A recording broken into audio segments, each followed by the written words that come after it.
Hello, everyone, and welcome to episode 139 of D&D Discussions, the podcast for players and DMs alike, where we cover a wide variety of topics to help you with your games. I'm your host, Ryan Reeder, and with me, as always, is my convention buddy, Ben Baumhofer. Well, hello. And truth be told, we have been to one convention together. Multiple, if you count BlizzCon. Well, I didn't know if we were both at multiples or not, because I do remember seeing it once, and I thought it was at least a second time. I think we've done at least two. Yeah, two BlizzCons, because for those that know us, we both got our start in the Blizzard arena, Heroes of the Storm and World of Warcraft. So there were several years of overlap. As I did a podcast called Lords of the Storm, and Ben did one called Azeroth Roundtable. Mm-hmm. And so we were at the same BlizzCon several times, and that's how we met, the first time we didn't know each other a whole lot, and we hung out a lot more the second time because we went to that really good breakfast place. Yeah, I remember. Yes, Roscoe's Chicken and Waffles. Yes, it was wonderful, and I'm now hungry for breakfast food. I would like some chicken and waffles. Chicken and waffles, so good. But yeah, so this is a day later than normal because and a week. We wanted we wanted to wait until after Gen Con was done, because Gen Con is a very, very big board game and tabletop RPG convention.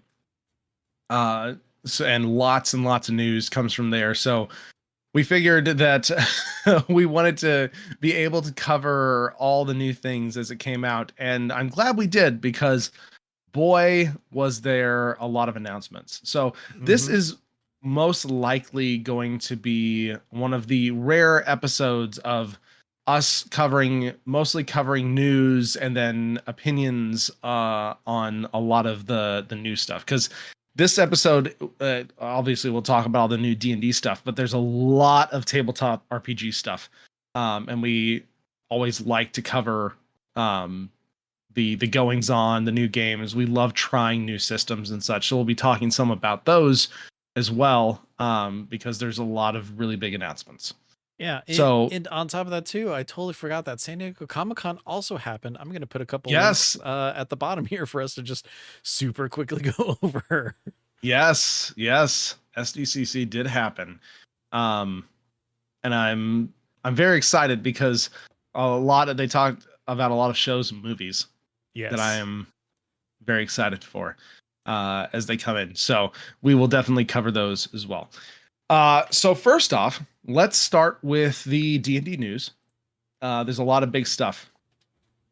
The biggest, honestly, being a post on D&D Beyond by Dan Ayub.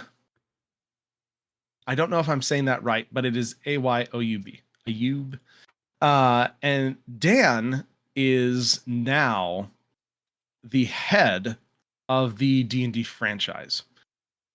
He says he's been playing D&D since he was 12, and he's really excited to be leading the D&D team now. As you may recall, we talked about a lot of the turnover that has happened from some other people in Wizards, Hasbro, D&D team specifically in the last several months. So this is kind of a big deal. This is the guy who's the head of the D&D franchise, and he's kind of laying out his game plan. So he starts out by saying he loves the new updated rules, and they're excellent, and they set them up for the next while of game, which I agree. It was a decent refresh. I think it makes a lot of the things more fun, and it's a solid step forward. He then talks about the SRD, which is the system reference document. That's the free version of D&D, essentially, where he says they're going to commit to updating the SRD on a rolling basis, long-term access and support of the resource through the errata process, and this ensures the SRD will remain up to date with the latest standards and mechanics for creators to use in their works. So Ben, just as an aside for this one, I don't know about you, but one of the things I would love to see is I would love to see them add all the new classes they do into the SRD, because right now it's basically a big selection of, you know, monsters, magic items, then all of our main 12 classes and some of the subclasses. Yeah, basically everything except for the artificer. And so I'm really hoping, and I think it would go a long way.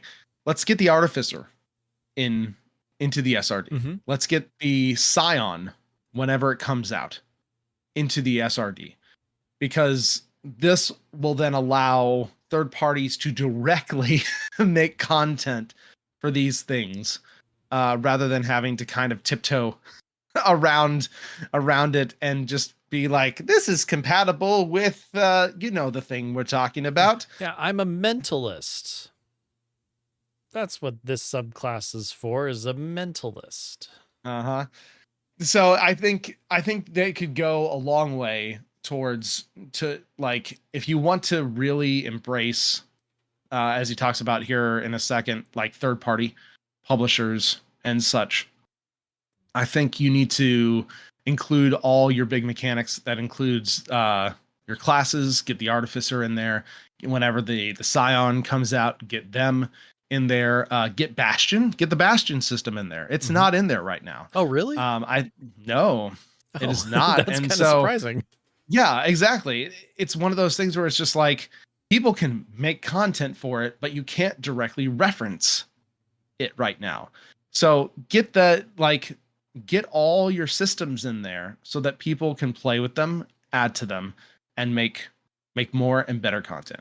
So I'm hoping that this will be a step in the right direction and that they will do something along those lines. Well, yeah. And I mean, you know, if they're talking completely with, you know, remaining up to date with the, you know, standards or latest standards and mechanics and stuff. I mean, like if you look at the artificer itself, there's unique mechanics associated with that. So hopefully they'll look at that and see that as, you know, part of something that they need to include. And I'm with you on that. Like, really, in order to get a lot of those good graces back that they kind of ruined, it would benefit them greatly to really start including, you know, as much as they possibly can for that. Like, I understand the want to keep something unique to your own system, but at this point, throw everything in there, let everybody kind of play with it in their toy box. And your uniqueness is your settings. Yeah. Give us all the mechanical things. Exactly. Give us the tools to craft our own thing and have access to anything that's in there that we can kind of play around with. Yeah, 100% agreed. So I'm really hoping we see more like that, and that would be the feedback I would give them, is, you know, expand that SRD more from a mechanical perspective. That includes all your classes, and that includes cool systems like Bastions. Another really big thing that they are doing, starting September 16th with the release of Heroes of the Borderlands, which is the new starter set. All registered D&D Beyond users, even the free ones, will be able to run games on the Maps virtual tabletop with no subscription required. Yeah. So they're opening up that core experience on their 2D virtual tabletop Maps module to everyone for free. Yeah. And then the master tier sub will still unlock more customizing. You'll be able to, you know, upload more homebrew maps, get custom tokens, maybe a few extra tools, but like all the base experience that's roughly like the Owlbear Rodeo type thing will be there for everyone, but of course with the D&D Beyond integration that is going to work with your character sheet and such. So honestly, it's a good thing. It's a big win. It's kind of a freebie for like, it feels like something that they should be doing anyways, but it is a great step. Well, to be fair, right now the VTT, the virtual maps and everything, it's still in beta, so I understand why it's, you know, locked behind a subscription at the moment. So kind of makes sense. Yeah, kind of crappy, but at the same time, it's not widely released. I'm assuming that on September 16th, when this is releasing with Heroes of the Borderlands, that it's going to actually completely come off of beta, and then that's going to be the experience that everybody's going to have access to. Then, of course, if you have that master tier subscription, you're going to have, all those extras to it and everything. So, What are you talking about, Ben? D&D Beyond things don't get rid of the beta tag. I mean, so far, I'm looking at you, Encounter Builder. Well, the thing is they tried to really add that into the tabletop. So and the fact that it wasn't updated for 2024 rules and everything. So yeah, all the calculation on that just isn't the same. So we'll see what happens with that in the future. But see next episode where we talked about how badly D&D Beyond needs a facelift. And you know what? Maybe this could be part of the new I hope so. vision that's going forward. I hope so. I think I can talk about it. I don't know, but I got a link to take a survey. So me, if never more jokes about it. I love taking a survey. I go out to eat somewhere. They're like, "Hey, on this receipt, there's a code for a survey." I'm like, "I'm doing it." So yeah, if it's something that I'm actually like loving and totally engaged with, then yeah, D&D Beyond. I took a very long survey and talked about the things that I would like to see changed, updated, things that I want. They did a whole bunch of questions. I gave them a whole bunch of answers. I'm not going to go into detail because again, don't know if I can talk about it fully, but I took a survey and I will say that one of the freehand things, I'm like, I just want to see stuff work and be updated and do good. So, yep. Yeah. Yep. And I mean, speaking of that, that is kind of addressed a little bit in the last portion of the letter that he put out it's called From the Community for the Community. Yeah. So he says, we're laying the groundwork for a new initiative that will bring community voices directly into the room. Our goal is to create a rotating advisory group made up of creators, publishers, educators, and fans who can help us shape future tools, policies, and content in a real ongoing way. We're still finalizing the structure and process, but our intention is clear. This isn't a one-time survey or a PR move. It's about building lasting collaboration with the people who make D&D what it is. More details to come, but we are also developing a creator spotlight program that will highlight third-party creations across official channels. If you're making something incredible, the world should see it. At D&D, we understand that community is the beating heart of the game we love, and we want it to thrive so more people can experience adventures with their friends and family. We've stumbled before, we've learned from it, and now we're committed to clearer communication, more transparency, and consistent support for players, creators, and publishers. Yeah. So, if this does come about, this is a very big step. Mm-hmm. And definitely. I wholeheartedly support this type of like advisory group or council. It's been needed for a long time, and it's been very sporadic up until now. So if they can actually follow through on this and create something lasting, I think it will be a huge boon for the game. Yeah, and I think the cap on this post is really kind of nailing the overall optimistic theme of this, and it's that this new direction is already underway, and I mean specifically says they need to earn our trust, not ask for it, which I think is paramount, especially with what's happened in the past, the past couple of years or so. But yeah, they're building a game that honors the past, listens to the present, and open doors to the future. They're talking about, investing long term. They specifically say better digital tools. So who knows if that means an encounter builder is going to be better or not. But also like open development and content built alongside the players. And I like the fact that they really kind of saw, hey, this didn't work in the past. This is where we stumbled. This is where communication between us and just trust was broken. And now they're really like, they took a hard turn into, hey, we know we really screwed up and we want to fix it and bring you along for the ride. So I think that this is a really good step. And, I'm not going to be blindly optimistic, but I do have a really strong hope that this works out long term. Yeah, I do too.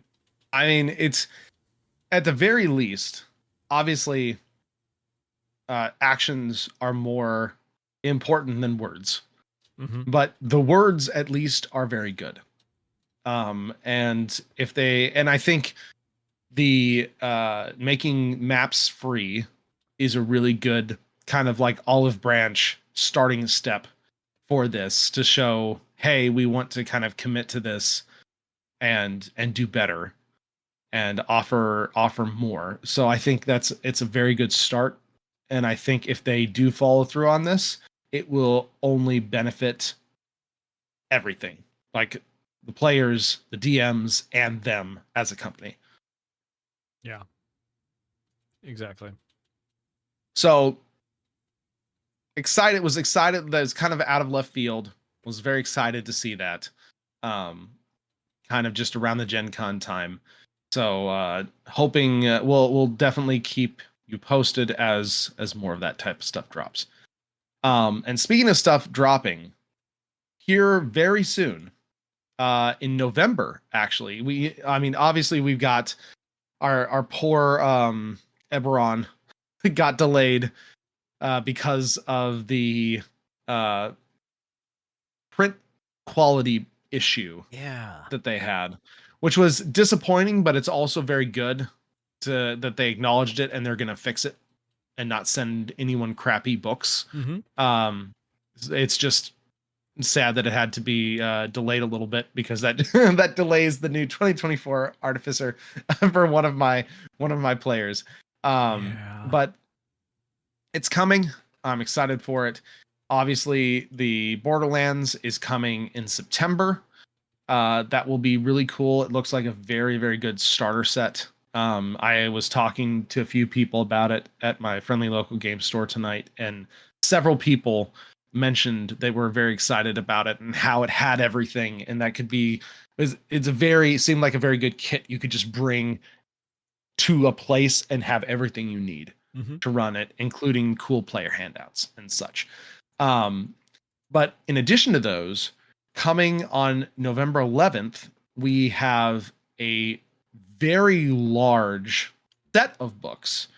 Yeah, I honestly didn't dig in too deep into this until I was prepping for the show today, and wow.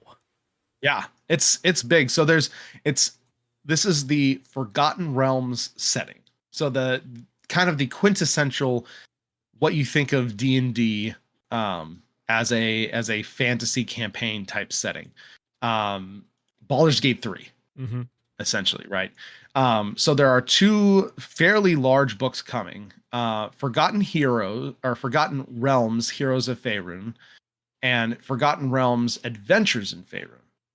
And so these two books are sold either separately or in a big bundle together. The Forgotten Realms Heroes of Faerun is the player expansion for the setting, and then the Forgotten Realms Adventures in Faerun is the Dungeon Master version for the setting. So this is kind of cool. We haven't really seen this before. I don't really think in 5th edition, where it's just like here's a setting book, but it's so big that there's a player version of the setting book Yeah. and a DM version of the setting book. Yeah, and the neat thing is the player version, the heroes of Faerun, it has a lot of the subclasses that we've been talking about previously from Unearthed UA Arcana. stuff. Yeah, like the Bladesinger Wizard, they have the Scion of the Three Rogue. Those are called out specifically, but I mean that's going to be a lot of the like arcane classes that we were talking about. I think it was last episode, maybe the one before, but also like tons of feats, a bunch of new backgrounds. Something that is a new mechanic that I think is cool, which is circle magic. Basically, it's cooperative casting mechanic of some sort. So I don't know if it's like, 3 people work on casting a spell and it's a bigger fireball, or I don't know, summon a dragon. I don't know. Who knows what it is? I haven't looked at the book, obviously, but I like the idea of having multiple spellcasters in my group being able to be all like, hey, let's do a group effort here, kind of like in like Chrono Cross or Chrono Trigger, how you have multiple characters doing the same thing for a bigger effect. I think that's awesome. Mhm. There's Yeah. factions, there's locales. Um, They're yeah, it, expanding renown, the yeah, renown mechanic, which I think is a really cool thing. yeah. Plus, they're actually throwing in 42 different gods in here for worship. Which, if you look in the DMG and the player's handbook, there's really not a whole lot on a pantheon in there. So, giving more information for that for, cleric or paladin players, um, or just if you want to fill in different types of gods or religions and stuff in your world, you have a bit more of some information with that. I think that's absolutely great, and all that's in the player version of it, the Heroes of Faerun. Yeah.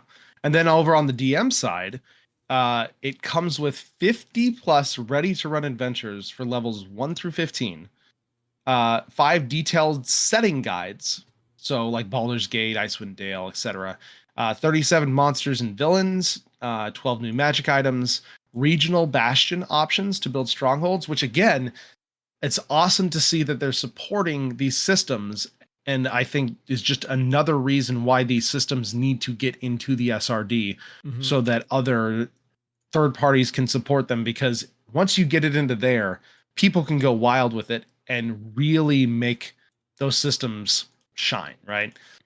You have a starter adventure for characters levels 1 through 3. You have 50 plus quick play maps with tokens, Fog of War, and stickers for D&D Beyond maps. And then if you get the digital versions, you will get extra maps for D&D Beyond maps specifically.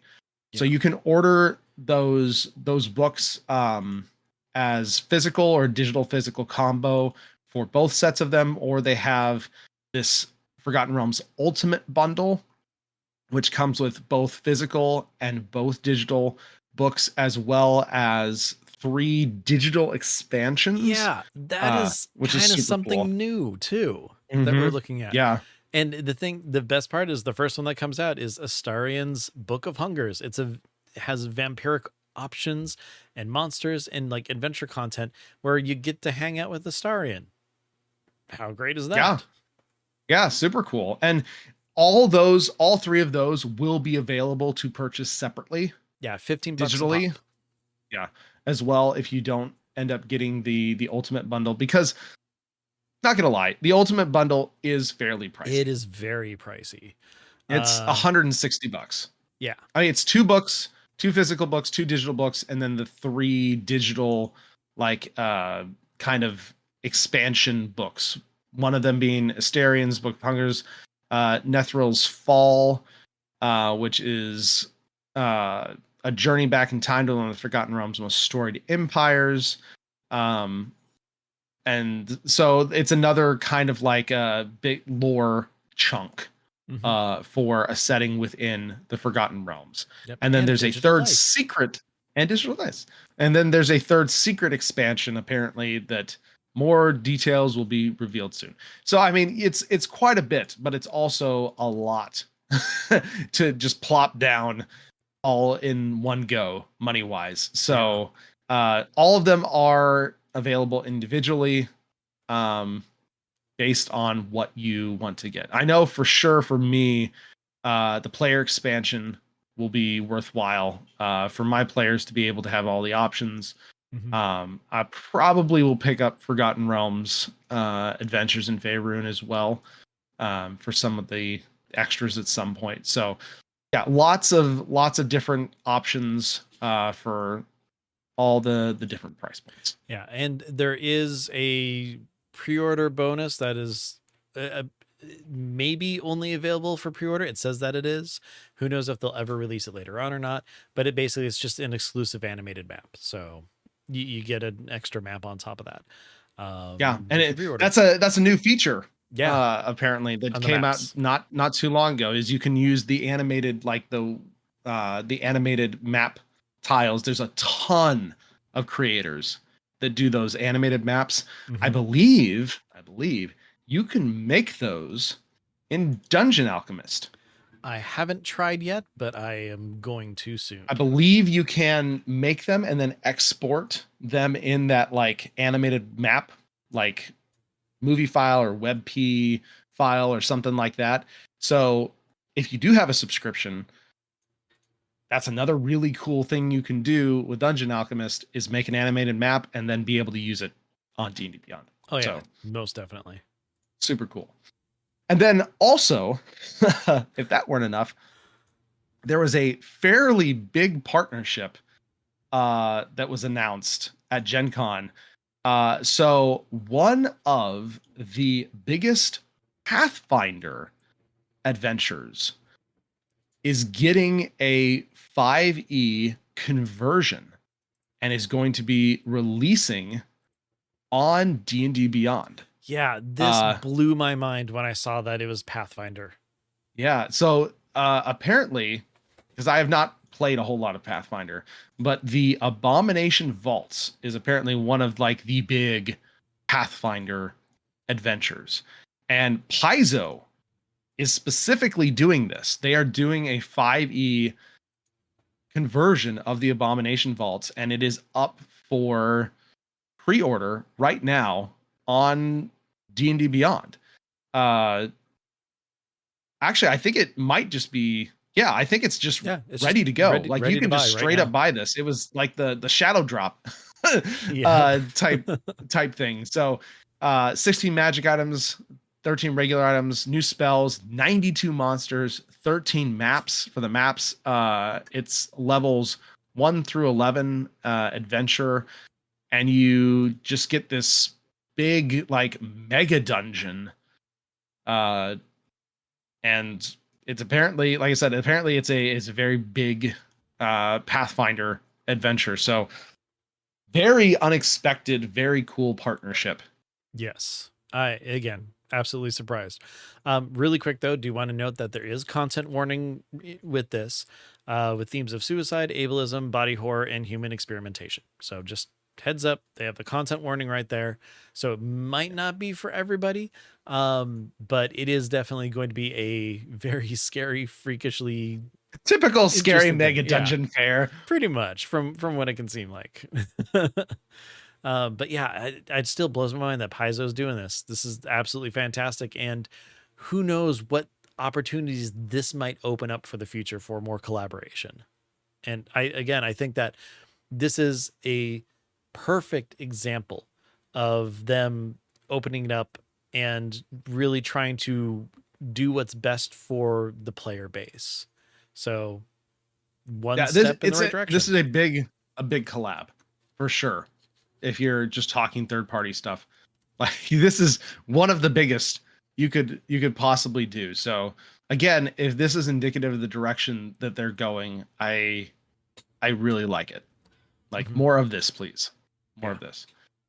Definitely. All right, so let's move on from D&D specific stuff and talk about some of the new stuff from some other big tabletop RPGs that came out at either Gen Con or other stuff. Before we do that, just one more D&D thing that did drop. This was either it dropped around the time San Diego Comic-Con came out or whatever, but the Cthulhu by Torchlight is also now available on D&D Beyond, so another third party. So the Cthulhu Mythos invades 5th edition, and it comes with some classes, monsters, some different feats, magic items. So again, kind of more if you're looking for that abyssal horror kind of stuff, you've got some official third-party Cthulhu stuff added right into 5th edition for you. Yeah, very, very, very cool. And I think this was worked on by Mike Mearls. All I can tell you is the publisher, because I've got just the page pulled up by Chaosium. So I'm not sure. Yeah, Chaosium. So that they are the official makers of Call of Cthulhu. Oh, well, darn. There you go. There's another real big third party added in there. Yeah. Yeah, another really big one. So very, very cool to see this kind of collab and just get, again, D&D 5e especially is a very good framework for a lot of different things. Obviously, the systems themselves are also very good. I've played Call of Cthulhu before. I know plenty of people that play Pathfinder, but for those that know D&D, it's really cool to be able to get that type of experience within D&D without having to learn a whole new system. Yeah, Exactly. Okay. So some of the other stuff. Um, one thing that caught my eye. So if you're into superheroes, there are a few different superhero tabletop RPGs out there. One of the bigger ones is called Mutants and Masterminds. And this RPG is going to be getting a fourth edition update with a like playtest version of it coming out very soon. Apparently, they had some playtest packets for this fourth edition at Gen Con, but they're going to be releasing them, so I believe, sometime in August. And this is Green Ronin Publishing. They have done 5e stuff as well before. But I have always wanted to play a superhero RPG. Mm-hmm. This one is always comes up when discussing like what are good superhero RPGs, because we got this one, we've got the Marvel Multiverse one, and that one came out relatively recently, if I recall. And then there's another one that's fairly big that is, I think that's more like the teenager superhero style of game that I cannot for the life of me remember the name of. I don't know. I'm just gonna call it sidekicks and wards. We're just gonna throw that out there. And if not, then I need to go ahead. And ward. Yeah, I need to go ahead and put a copyright out there so that I can start creating that. Masks. Oh, there you go. Yeah, masks. So that's like the other one of the other really big ones that I've heard of. There are several, but Mutants and Masterminds is one of the slightly more crunchy superhero tabletop RPGs. Lots of options. So if you're interested in that, keep your eye out. We may have a link whenever they put out the playtest if you want to check that out. Yeah, and from just kind of reading the article that we have here, it sounds like it's going to be a lot of fun, and even more so, they're kind of gearing their D20 system to be kind of a little bit more similar, so that it's familiar enough for just basically D&D players to kind of jump in and have a very quick understanding of how the game is run and build and everything. So if you're really looking for a chance to, get some superhero stuff in there, this seems like it's actually going to be a pretty cool system to kind of jump in and play around with. Yeah, I'm definitely going to check it out when they drop it, the new edition for sure. And speaking of new things, another kind of shadow drop ish thing that came out literally just a few days ago. MCDM has been working on their tabletop RPG for the last few years. They had a insanely successful backer kit crowdfunding campaign for their RPG called Draw Steel. And it is out. It is fully out now. You can get the books, you can get the digital, you can get this new starter adventure they have, the Tomb of Dalen, or Dalen, which is essentially a kind of a port of a D&D adventure that Matt Colville wrote, and they have structured it in such a way that apparently you just open it up and it literally teaches both the director, which is what they call the game master, and the players how to play as you do the thing. It literally teaches you how to play just by running this adventure. So extremely cool. I heard a lot of really good things. I personally back the digital versions of it. So I really want to run it. From all I've heard, it's very fun. And it's basically like, what if we made D&D, but with better combat? Mm-hmm. And so, because there was, especially during the OGL fiasco and that time of turmoil, a lot of new things started being developed. I mean, that's kind of where we got the Daggerheart. That's Yeah. kind of where we got this Draw Steel as well. It's like, how could we make D&D better type thing, right? And Daggerheart kind of went a little more the narrative side of things, and Draw Steel went a little more on the tactical combat side of things. Yeah, definitely. And so apparently the combat is very fun. Yeah, I'm fact, excited to check it out. From what I've seen, it looks like they kind of kind of geared towards 4th edition of D&D, which was, very again, I can only speak of 4th edition D&D, is very like more like video game focused, like, MMO-ish. like World of Warcraft, where you have certain cooldowns where like I can use this, once per encounter, or I can use this once per day and stuff. And you chose your different abilities and stuff like that. So apparently it's kind of similar to that, but the big draw here is, or the big difference between this and like D&D, is the fact that when you do some sort of attack, something always happens. Like, you're not going to roll your die and miss.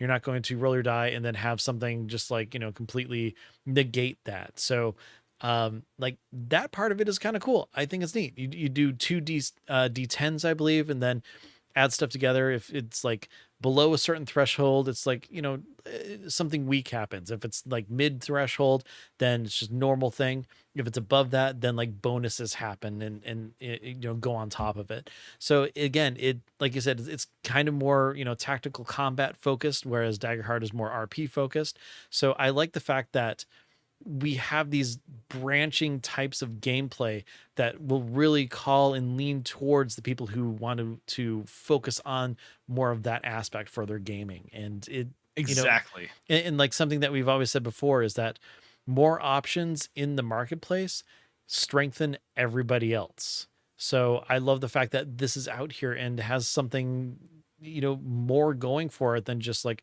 oh, well, we got mad at D&D, so we made our own game. No, this is actually sounds like a very compelling game system and something that's kind of really cool to do. Yeah. A rising tide raises all boats, right? Oh yeah. It's one of those things where like you can like more than one thing. What? You mean I can like I Star know, Wars it's and wild. Star Trek at the same time? Well, not that. Oh, okay. Just making sure here. Didn't want to have crazy talk going on. But yeah, no, like you can like more than one thing. This is not like D&D now bad. New systems out, Daggerheart Yeah. best or Draw Steel best. Like there is more variety out there, and some groups this is going to be incredible for, because it will take what they were doing and make what they like better. Mm-hmm. Because D&D is great. It is super fun. I don't expect to stop playing D&D probably ever. But will I be excited to try out some of these new systems? Do some one shots, do some like short things? Totally. I'm super pumped to do that. Will I ever run a long-term campaign in them? I don't know, but that doesn't necessarily matter, because there are going to be people who do. And there are going to be people who like it, and there will be people whose groups are very much geared towards these things. Mm-hmm. So the fact that they exist is a good thing. Definitely. Very good thing. All it can do is widen the audience. And that's really good. If you want to see how it plays, Matt actually has the first episode of a small actual play they're doing on the MCDM or the Matt Colville channel. So if you want to check out what the game looks like, how it plays, that is probably one of the best places you could start. And we'll have a link in the show notes. We'll make sure we get that. But I'm excited. I'm going to try and watch it myself just to kind of see how it plays. But it sounds like it's very much of a resource build up system as you go through these fights, so that you can do your cool stuff all the time or more often and not have to worry about like resource conservation or just I went Nova and now I'm just plinking you with a crossbow Yeah. type thing. Can I just tell you that a light bulb moment just happened and I feel really dumb about it? So, What light bulb went off there, Ben? MCDM, Matt Colville, Dungeon Master. I'm assuming that's what it stands for. And I'm just like, oh, yeah, that makes sense. Because I never thought about what it meant before. And now I'm feeling really stupid. I think there's a whole discussion or argument around what like MCDM actually means. Ah, I'm going with that. I don't know if that's accurate or not, but I'm going with it because it just makes sense to me. Yeah, it's very funny. It's very funny. Okay, but yeah, Draw Steel. Very excited to hopefully try it out at some point, along with all the other bajillion things I need to try out. Yeah. And speaking of things we need to try out. Oh boy. The other super big game that we just mentioned, Daggerheart. Daggerheart released in full just I think a few months back. It's not been out very long at all. They're doing very well. They've been selling out of their initial print run. They had a bunch of big announcements. Obviously, we talked about the Jeremy Crawford, Chris Perkins going to Darrington Press and joining that team. They made several really big announcements around Daggerheart at Gen Con. The biggest of which are they've got class packs coming to Kickstarter this September. So basically there'll be packs of like 76 cards. New classes will come out in these packs, so you can buy these classes individually. So that's really cool. They've got a homebrew kit for free. Well, let's go back to the class packs really quick. Do you have more? Yeah, basically these are the current classes that come in the whole Daggerheart like pack. So if you're a player and you want to have your own stuff, you can take your own class, have that and everything. And then in an interview, Matt also said, yeah, this is a really good way of like, if you lose some cards, this is a cheaper way to get those cards back. So yeah, the ones that come out initially are going to be for the current classes that exist. But yeah, there's going to be backers or a Kickstarter that's going to be coming that'll give you the core rule book as well as one of the classes and all that. I think they just announced they got 2 more in playtesting. Yeah, exactly. So it is going to be a really good way to kind of add expansions to Daggerheart, just as a class, as opposed to having to produce an entire book and throw a class in that way. And then maybe your book gets damaged and then it gets, delayed until the end of the year and everybody gets sad. And then the All Artificer game that you're playing at your local hobby store means you have to play the old version instead of the new one because the book is delayed. I mean, it's a really good way to do it. Yeah, I agree.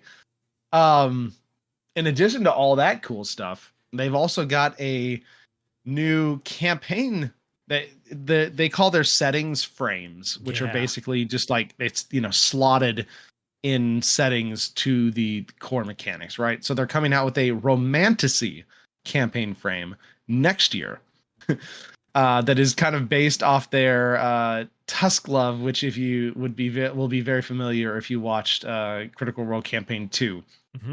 But basically, enemies and admirers alike are your rivals as you set out to take on this year's matchmaking season in the shining empire of Numisara, the city of crowns.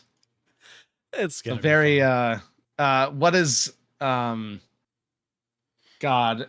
They had a Dimension 20 season called A Court of Fane Flowers. Yeah, it's that same type of deal, Right, that same type of thing. So that's sure to be fun, and there's definitely a niche of people that love doing those type of campaigns. Yeah. And speaking of new, campaign settings and everything like that, we finally got confirmation on what Chris Perkins and Jeremy Crawford are specifically Yeah, currently working on for Daggerheart. Jeremy Crawford is taking point on a new setting for Daggerheart, and apparently in a hellishly terrifying genre. So, only Chris or only Jeremy it's Crawford could do that. that tracks. Um, and then Chris Perkins is going to be basically making different campaign frames. So I think that they are both completely perfect for those types of jobs, just based on what they've done with D&D. And I look forward to kind of hearing more about them. I still haven't had a chance to pick up Daggerheart, but I mean, it seems like a game system that would be a lot of fun, especially since, I really enjoy role playing a lot more than just combat. So Yeah. yeah, seems great. And they also announced Age of Umbra, which they just finished up recently, is going to get a second season. So there's going to be more Daggerheart coming very soon. There's going to be some actual plays of Daggerheart coming from a few big content creators. They got Keith Baker, who's of Eberron fame. He's going to be working with Jen Ellis in a new world for Daggerheart. So they've got a lot of stuff coming. They seem to really be committed, at least right now, to supporting this and firing on all cylinders. It's definitely one to keep an eye on for sure. Yeah, most definitely. And then on top of that too, I was able to find a YouTube video of Todd Kenrick, our good old buddy Todd Kenrick, did an interview with to talk about all the different Daggerheart stuff. So we'll make sure to post that in our links as well.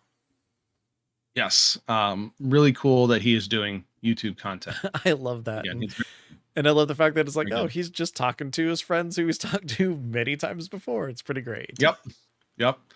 And then in the other big piece for those who are big Critical Role fans, they did just announce, I believe yesterday or the day before yesterday, that Campaign 4 is coming. Yes. It is going to be in a brand new world, new setting, and that Matt is not going to actually DM it. Which some people are stupidly upset about that. I am absolutely fantastically surprised and happy because Matt should get a chance to have a break and get a chance to play in a campaign as opposed to just like a short, like one shot or 4-episode arc or something, because, him as a DM is great. Him as a player is almost better because of how creative and like interesting his characters are. I'm honestly actually more interested in checking it out with him being a player. Like I was really big in the campaign 1. That's one of the things that helped me get started in D&D, honestly. And then my wife and I watched all of campaign 2 almost live. That was the pandemic, the COVID like thing. And I'm so excited for the animated series coming out. That was kind of our thing. Campaign 3 really didn't attract my interest that much. That wasn't something that I watched at all, but I will almost certainly check out this 4th campaign. I'm excited to see a little bit more of a long form where Matt is a player. And they did announce as well that Brennan Lee Mulligan is going to be DMing. And as many of you know, if you've been listening for a while, he is my absolute favorite DM. Some of the shorts he has done, like Calamity specifically, one of the best pieces of media, like period, that I have ever seen. Yeah, not just actual play. Yeah, like just media. Like he absolutely incredible, like 20 hours ish worth of content. Just incredible stuff. So I think he will do a very good job. It'll be fun to see him do a longer form campaign. Yeah. Because even most of his D20 stuff like 10 episodes or so. 10, 20, 24 episodes on the longer end. And then obviously we've got his actual play, the witch, the Wizard and the Wild One, I believe, is just wrapping up that first big arc. And they're going to be switching over to Abria to DM a next setting in New World. I assume before they come back to that. So it does seem like all the stars aligned, and this is the perfect time for him to do something like this. And for all the Dropout fans, he also mentioned he just signed a 3-year new deal with Dropout to do more Game Changer, Make Some Noise, two of my favorite shows ever, and more D20 specifically. They're going to be doing more hero seasons of the Intrepid Heroes, which is like the main 6 that have some of the greatest campaigns: Fantasy High, on Sleeping City, Crown of Candy, just to name a few. I'm currently watching through Starstruck Odyssey, which is quite good as well. So they haven't announced a whole lot of details about it. My personal guess is that this will probably be their last D&D campaign. And because, especially with Age of Umbra 2 being announced for Daggerheart, it feels like, and with Brennan being the DM, it feels like this will probably be a D&D campaign still, but they haven't actually announced it yet, so we don't know.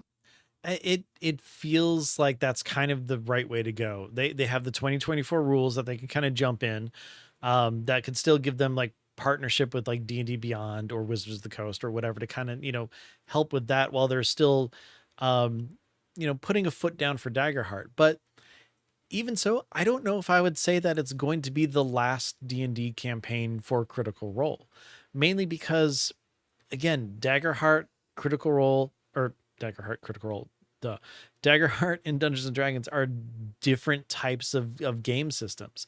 I can see them continuing having different campaigns of both systems kind of playing out because they're growing as more of a a publisher and as an entertainment channel and stuff with more things here and there, more actual plays going on. So keep all the fans happy with a lot of the different stuff that there is to offer, especially since this is going to be the first time that you're having someone else as the DM for a long form campaign. It's basically just saying, we're going to try this out. We're going to see what happens. And if it has the same, fervor and following that the first 3 campaigns did, then it's something that they know that they can do, whether having Brendan come in for a 5th campaign, or maybe Abria running one, or someone else who is, up and coming, or that they tap into come in as a guest or anything along those lines. There's, lots of room for them to continue with D&D as well as Daggerheart. And I mean, frankly, campaign 1, absolutely loved it. It's probably my favorite of the 3 campaigns. 2 was a lot of fun. I loved the characters in that. 3, it was a little rough for me to kind of get into, but I have finally fallen back into it. There's an event that happens in there that had spoiled for me because I was behind and I didn't want to get to that point. So I stopped watching it for a very long time. But earlier today, I finally got through that episode. So I'm like, okay, I'm in the stretch to the end here to see kind of what happens. And we already know that season 4 isn't going to be on Exandria based on, the press release. So, it's all going to be new. It's all going to be different. And I'm excited for whatever it brings. Cause I mean, pretty much anything Brennan touches is successful, especially his American Girl doll shoes. So I'm looking to see how he might incorporate that into everything too. Huge success. Oh, definitely. Yeah, no, I completely agree with you. I hope they continue to do varied forms of content. Because I think that's where everything flourishes. Yeah. Everything, exposure for everything, little something for everybody. And kind of to cap off the Critical Role type announcements, you mentioned SDCC. They did announce that the campaign 2 something words campaign 2, the first season of the animated show, is going to be dropping in November. So Yeah. that's super exciting.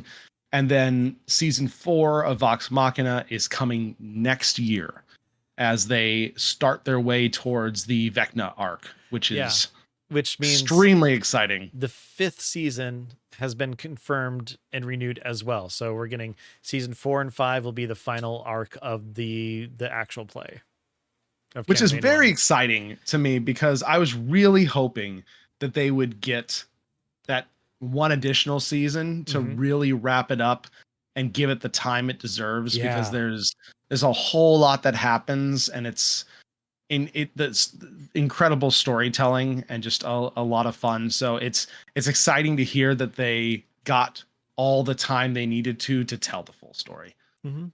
Exactly. I mean, granted, I would love to see the campaign in cartoon form just continue on forever, but that's kind of what we're getting with, Mighty Nine coming as well. And they did have just, a quick brief scene from each that they dropped on YouTube, which are absolutely hysterical. We'll have those in the show notes as well. And if you want to see them, if you don't touch them and don't be spoiled. Yeah, I'm very excited for those to drop in November. That'll give a lot of fun watching over the holiday period for sure. Especially, and I'm excited for the season or campaign 2 one specifically, just because we did watch that one from the beginning to the end, almost live, and so it holds a special place in my heart for sure. Story wise, it's a different level than campaign 1 was, and I really like it. So excited to see that in animated form. Yeah. And Whew, then last but my not goodness. least, Last but not least, I don't have any more information than just the tiniest little bit of pictures from Justice Arman. He was at San Diego Comic-Con at the Hasbro booth. He was able to take some pictures of some cases of some of the new stuff that they have that's coming out for sale. And so we'll just go ahead and include that in there. There's a cool statue of the Emperor from Baldur's Gate. There's a really cute plushy owl bear, some U2's figures. There's an actual bag of holding bag that you can get. That's pretty neat. They also have the new starter set like kind of out, and you can see just the expanse and breadth of all the stuff that's in there. So we'll make sure to have a link to that Blue Sky post in the notes as well. whew, lots of news. Lots of news. Lots of very exciting stuff from all across the tabletop RPG spectrum. Oh yeah, and we totally forgot to mention the Stranger Things D&D box set where you can play the campaign that they played on Stranger Things. Oh yeah, Totally forgot about that too. I mean, seriously, 'cause- so much information. so much information, which is why we dedicated an entire episode to. We don't do this often, but there's a lot of really cool stuff that we're both very excited about. So, very excited to see a lot of these things drop, and for some of them, just play them. Mm-hmm. But with that, we are going to wrap up the episode. We'll be back in 2 weeks, of course, with all sorts of new fun stuff and a new topic to talk about. But as always, before we go, Ben, what have we been playing lately? I know you got to do a few things since last we met. Yeah. Well, first of all, I I made an artificer for the very first time. Because this weekend we are going to be playing an all artificers game at our local game store. That originally was going to be set around the time for the new Eberron book to come out. Oops, that didn't happen, but we're still going to be playing, and it's going to be my first time doing it, and I'm looking forward to it. But in my home game, we unfortunately had to cancel because we some of our people were sick. We bumped it, and then I was able to get everybody together on Saturday. And we ended up actually updating everybody's characters to the 2024 rules because of the magical, power visions of the past that they had. I figured it was a really good way to kind of like enhance their abilities based on the touch of magic that hit them.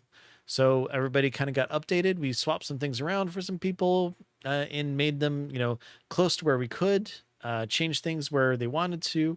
And our next session is going to have them kind of going out and exploring the world, probably on their very brand new airship that they're going to be getting.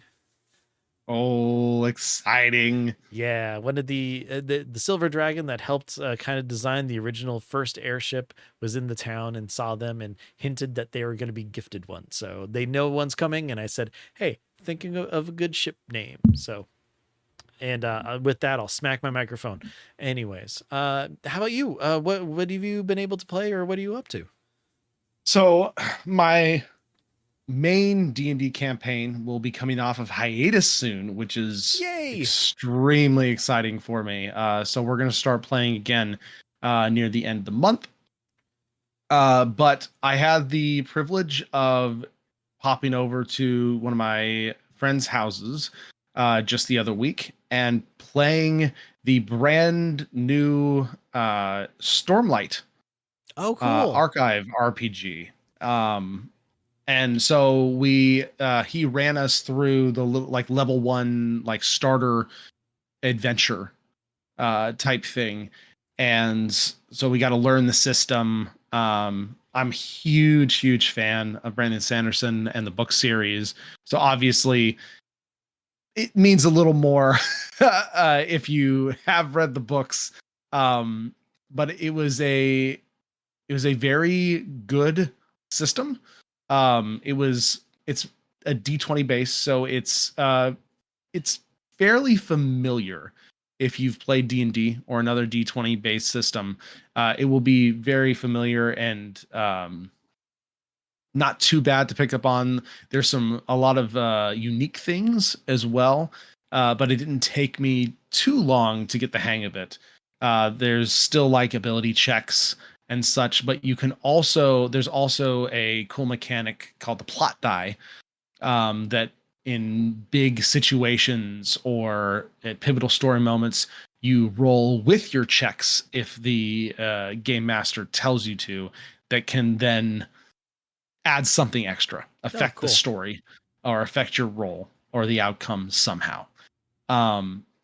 So that's a kind of a cool aspect of it. It was only a level 1 adventure, so we didn't get into the class progression path system, but that's I think one of the biggest departures from like a D&D is it's kind of like a talent tree type progression system where you can just like kind of pick and choose and pull from different things. That's interesting. I also really liked how they did like big skill checks. They have their own word for them that I'm not remembering off the top of my head, but it's basically the cinematic moments where you do your skill checks for certain things. You can't repeat the same one. You have to get a certain amount of successes before you get a certain amount of failures or something happens Yeah. one way or another.